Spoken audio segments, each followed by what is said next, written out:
But साहब आज जिस तरह से अब्दुल्ला शफीक जो है कंपैरिजन किया जा रहा था, हमने स्टैट्स देखे जहां पर साइम अयूब और अब्दुल्ला की जनाब जो पार्टनरशिप है, ओपनिंग स्टैंड पार्टनरशिप, वो खासी कोई अच्छी दिखाई नहीं दी। पहली बार ये डबल फिगर में, पहली बार ये डबल फिगर में गए और मेरे ख्याल 7वां 8वां ये मैच था। हाँ बिल्कुल।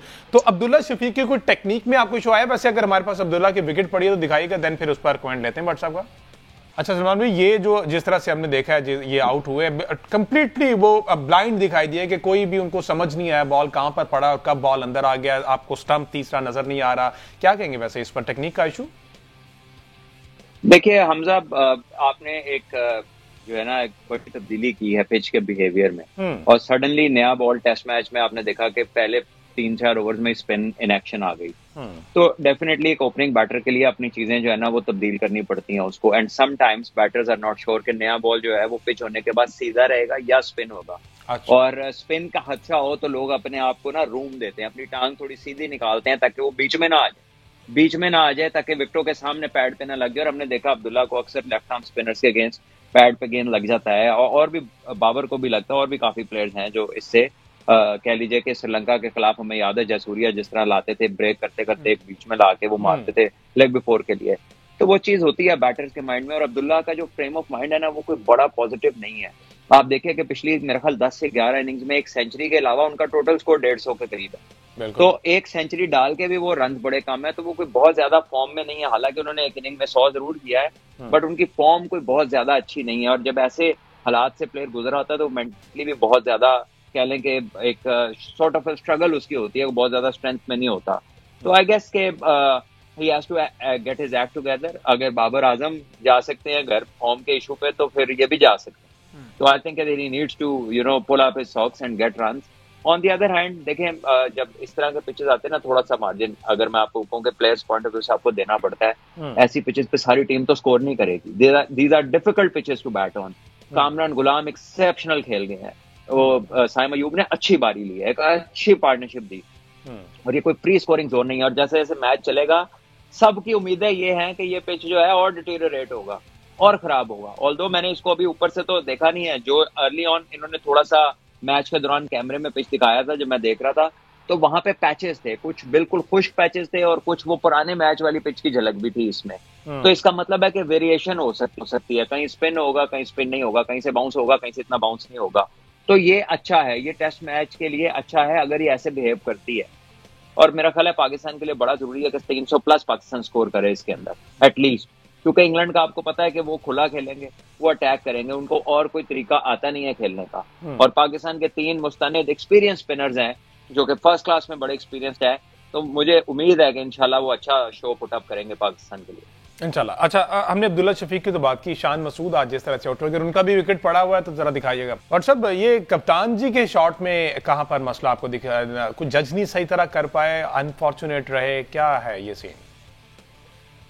देखिए शान के तो बेसिकली सॉफ्ट डिसमिसल्स हो रहे हैं। अगर आप उसको पिछले मैच में भी देखें तो 2-3 बंदे कैचिंग पे थे और वहीं पे उन्होंने कैच दे दिया। यहाँ पर भी एक शॉर्ट कैचिंग रेंज थी, तो आप स्पिनिंग ट्रैक है, इस पे यूजुअली ये होता है कि अगर आप फुली कंट्रोल में ना, फुली बॉल के ऊपर ना हो, तो बॉल थोड़ा सा एयर में लॉब होता है और ये इसीलिए शॉर्ट पोजीशंस ली जाती हैं।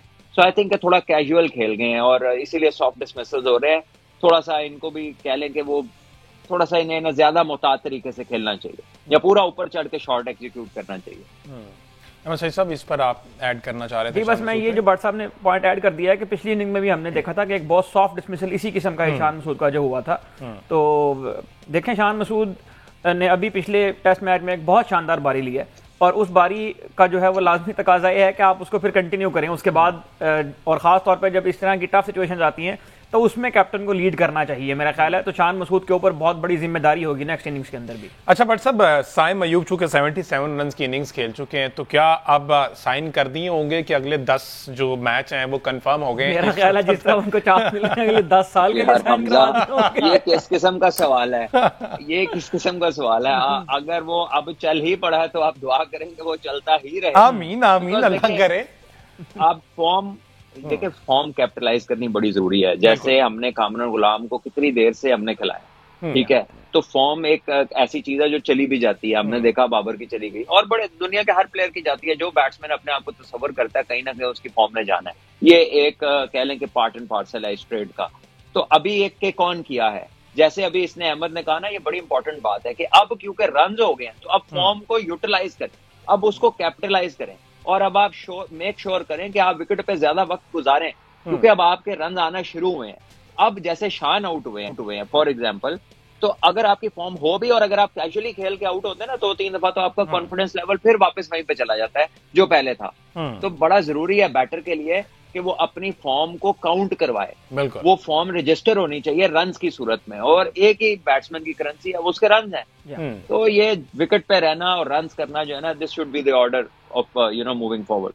बट सर मेरा ख्याल है कि यही आज साइम अयूब ने किया भी है। उन्होंने, आप अगर देखें जिस तरह से वो आउट हो जाते हैं एक गलत शॉट मार के या अपनी इररिस्पॉन्सिबल शॉट की वजह से, आज साइम बहुत सीधे खेलते रहे हैं, बहुत आराम से वो खेलते रहे हैं, विकेट के ऊपर टाइम काफी हद तक सीखे। इस पर कमेंट लेंगे बट साहब जिस तरह से आज इंग्लैंड की जानिब से बॉलिंग करवाई गई है, आप क्या समझते हैं? अभी तक अप टू द मार्क उस तरह से नहीं दिखाई दिए, तो जो जाल हमने उनके लिए बिछाया है कहीं ऐसा ना हो कि हम ही उसमें फंस जाएं, क्योंकि मिड सेशन में जैसा कि आपने भी कहा है कि रिवर्स स्विंग कहीं ना कहीं हमें दिखाई दिया है। देखिए बात यह है कि आप कुछ भी बना लें हमजा, कोई भी स्पिन विकेट बना लें, आप ग्रीन बना लें, आप हार्ड बना लें, खुद भी तो आपने प्रिपेयर होना ना। देखिए किसी कंडीशन में भी आपको दूसरे से अच्छा खेल के ही विक्ट्री मिलेगी। एग्जैक्टली। तो अब ये तो ऐसा तो नहीं है कि कोई ऐसी चीज नहीं है जिसमें कोई एलिमेंट ऑफ रिस्क ना हो, आपका एलिमेंट ऑफ रिस्क होगा। अब ये देखें अगर आप टॉस ना जीतते तो इंग्लैंड खुद बैटिंग कर रहा होता, फिर आप और फर्दर, लेकिन जो भी आप प्लान करेंगे उसमें आपने भी अपना चैलेंज अपने हिस्से का लेना है और उसको पूरा करना है, तभी आप विनिंग साइड पर फिनिश करेंगे। सो आई गेस के पाकिस्तान टीम का अच्छा स्टार्ट हो गया, गुड लक भी हो गई, कामरान गुलाम ने सेंचुरी भी कर दी, साइम ने भी अच्छी इनिंग खेल दी। तो जिन पिचेस पे शार्प टर्न होता है, अगर तो हुआ है, मैंने बाद में तो देखा नहीं, सुबह नए बॉल से जरूर हो रहा था, तो जो हो रहा था शार्प टर्न, उसको अगर वो कंटिन्यूअसली बढ़ता है और रिवर्स स्विंग, जाहिर है ये पिच ने रफ ही होना है, रिवर्स भी इस पे होगा, और अगर आमिर जमाल उसको अच्छा इस्तेमाल कर जाते हैं तो मेरा ख्याल है पाकिस्तान के पास खासा अच्छा चांस हो सकता है, डिपेंडिंग इंग्लैंड कैसी क्रिकेट खेलता है। लेकिन जिस तरह से भट्ट साहब ने चैलेंज एक्सेप्ट करने की और अडेप्टेबिलिटी की बात की है, यहाँ पर अगर बेन स्टोक्स की कैप्टनसी की तारीफ ना करें तो मेरा ख्याल है कि ये ज्यादती हो जाएगी। बेन स्टोक्स ने जो है वो आज शुरू में जब 2-4 ओवर फास्ट बॉलर से उन्हें करवाए तो फिर उन्होंने फौरन ही जो है वो स्पिनर लगा दिए कंडीशंस को देखते हुए। उससे 2 फायदे हुए। एक फायदा तो ये हुआ कि उनकी जो उनका, आपको याद होगा कि ऐसी सीरीज के अंदर 19 पॉइंट डिडक्ट हो गए थे वर्ल्ड टेस्ट चैंपियनशिप में इंग्लैंड के ओवर रेट की वजह से, तो ओवर भी उन्होंने जल्दी जल्दी करवा लिए और अपने फास्ट बॉलर्स को भी उन्होंने वहां पर ठीक ठाक रेस्ट दे दिया। और दूसरे सेशन में जब स्पिनर्स को खेल के वो एडजस्ट हो चुके थे, साइम अयूब और कामरान गुलाम, तो वहां पर उन्होंने अपने फास्ट बॉलर्स को फ्रेश हालत में इस्तेमाल भी किया। तो आमतौर पर चूंकि टेस्ट क्रिकेट में रवैया ये होता है कि फास्ट बॉलर से ही नया बॉल करवाया जाता है, लेकिन कंडीशंस के मुताबिक उन्हें अडेप्ट किया और उसके मुताबिक उन्हें अपने बॉलर्स को जो है वो इस्तेमाल किया। तो बहुत शानदार कप्तानी की बेन स्टोक्स ने भी। ठीक है जी, अब थोड़ी सी बात कर लीजिए इमर्जिंग एशिया कप जिसका आगाज गालिबन कल या परसों से हो रहा है, इस पर मेक श्योर कर लेते हैं। पाकिस्तान वर्सेस इंडिया जो है वो 19 तारीख को मैच है। अच्छा पर साहब, एक मोहम्मद हारिस हैं, कप्तान है emerging Asia cup Pakistan side के। उन्होंने कहा कि जनाब मैं बतौर कप्तान मैंने ना बड़ी सख्ती से मना किया हुआ ड्रेसिंग रूम में इंडिया के खिलाफ जो मैच है उसको कोई डिस्कस नहीं करेगा। क्यों नहीं करेगा? कि इससे खिलाड़ियों पर प्रेशर आता है। तो ये तो अजलों से हम खेलते आ रहे हैं जब से क्रिकेट बनी है, इस तरह की स्टेटमेंट किसी कप्तान की जानिब से नहीं है। हमने यही देखा है कि जनाब हम तगड़े हैं, हम उनका मुकाबला करेंगे, ऑन ग्राउंड मुकाबला करेंगे, ऑन फील्ड करेंगे, लेकिन ये तो ड्रेसिंग रूम में डरे बैठे। कोई ना थोड़ा बहुत स्कोर कर लें, थोड़ी परफॉर्मेंस दे लें और मजा तो फिर आएगा कि ये फिर क्या करते हैं। क्योंकि ये स्कूल टीचर वाली ये इंस्ट्रक्शंस हैं, ये कप्तान इस तरह की बातें नहीं करते। ठीक है कि क्या डिस्कस होगा, क्या आपको क्या पता, कोई 2 बंदे छुप के आपस में डिस्कस कर ले, then what would you do? This is such a childish remark, this tells you the kind of immaturity that exists. तो क्या ये किस किस्म का रिमार्क है कि मैंने मना कर दिया कोई डिस्कस नहीं करेगा? अच्छा, so people are going to discuss what you tell them to discuss. ये जो है ना, इस तरह तो आपके अपने बच्चे भी 3-4 होना, तो इस तरह की बात है तो पूरा वो भी अमल करें तो मुश्किल होती है उन्हें। सो आई गेस के you have to be professional. जिस चीज ने आना है उस चीज ने आना है और उसको डिस्कस क्यों ना करें। आपको हो सकता है प्रेशर आता हो, किसी और को ना आता हो, और आपने फिजा को रिलैक्स रखना। और मजे की बात है कि हमने लास्ट इमर्जिंग एशिया कप में उन्हें हराया और बदतरीन शिकस्त दी है। आप वो एग्जांपल देते हैं, हाँ, ना कि ये कहते हैं कि जनाब आपने बात ही नहीं करनी। आई थिंक बस अब क्या करें, अब वो हैं, उन्हें बेस्ट ऑफ लक है, मैं बस यही कहूंगा अभी फिलहाल ज्यादा कहने।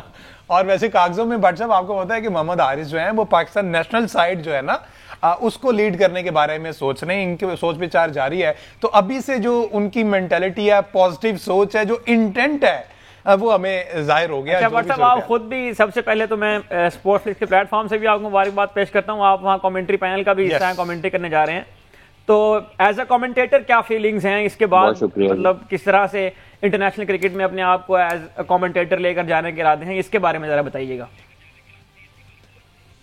देखिए, एक अच्छा कह लें एक्सपोजर है इंटरनेशनली। मैंने वेस्ट इंडीज और पाकिस्तान वुमेन्स की सीरीज की है, तो ग्रेजुअली ये चीज बढ़ रही है और अच्छा है। स्टेप वाइज चलना, इंसान बहुत कुछ सीखता है। दिस इज सर्टनली समथिंग जिसमें क्रिकेटिंग एक्यूमन या क्रिकेटिंग जो आपका एक्सपीरियंस होता है उससे बहुत कुछ जुड़ा होता है, जिसको आपने एक्सप्लेन करना होता है। But communication is a different art. And then सामने जो लाइव पिक्चर्स हैं उसको भी एक्सप्लेन करना है, और उसके पीछे क्या माइंडसेट चल रहा है, असल वो बात भी तक पहुंचानी है। पिक्चर्स तो सभी लोग एक्सप्लेन कर लेते हैं, तो कोशिश करेंगे कि अल्लाह ताला ने जो हमें अता किया है वो आगे इंशाल्लाह